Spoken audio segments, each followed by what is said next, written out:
temen ne merca ku tu fêrî müzîkê bibe. Lê merc ew e ku tu ji hezkeriyê wê honera ku bi navê têrkirina can tê naskirin. Navê min Sevcan e, ez ji bajarê Efrîn hatime, bû mihakê hatime ez vêrê hefta du rojek hatime ji bo ez notayê gîtar bielîmin. Hunermend Salah Beyrem xelkê bajarê Efrînê ye yê Rojavayê Kurdistanê. Dema koçberî Herêma Kurdistanê bû hewl da peymangehekê veke. Da ku derfetekê ji nifşên nû re veke. Ji bo fêrkirina alavên müzîkê bi şêweyekî akademî.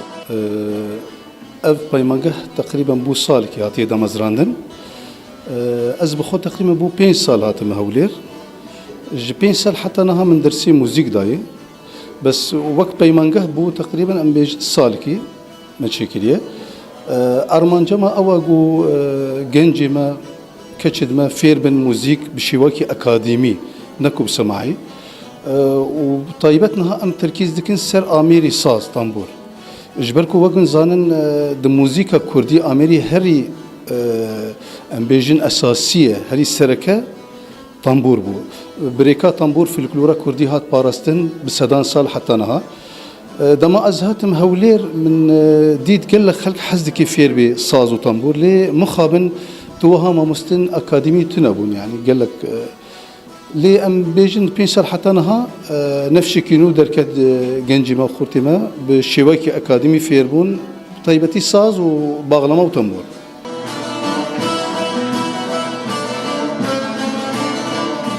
Navê min Ehmed e, umrê min 19 sal e. Ez tên vir ke fêr bim li tembûrê xwe. Ez niha bî mehek ez tên vêrê. Ez sabir lê dixim dielme. Navê min Mustafa ye, xelkê Kurdistanê Rojava me. Ez li vir hewlêrê kar dikim.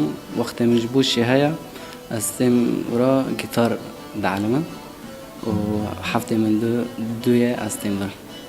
Berî salekê xewna Salah pêk hat û peymangehek bi navê Sazvan li Herêma Kurdistanê vekir û armanca wî jê ku nifşên nû fêrî müzîka Kurdî bibin. Niha astengî em dibînin yani zanê şagirt dewam nakin gelek. Yani şagirdek tê heyvekî mehekî yan du meh û du çê. Ji bo tu fêr bê bi rastî mehek du meh tu nikanî bibê mûzîkjenekî gelek xurt. Divê herî kêm tu 6 heyv yan salekî yan 2 sal.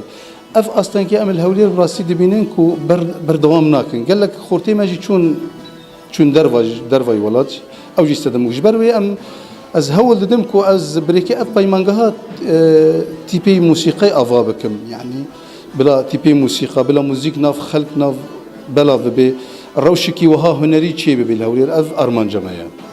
Endamên vê peymangehê bi keyf û xweşî fêrî sazvaniyê dibin. Tat pêşerojê de bibin müzîkjinên pêşkeftî. Helezmê mo ark. Hewlêr.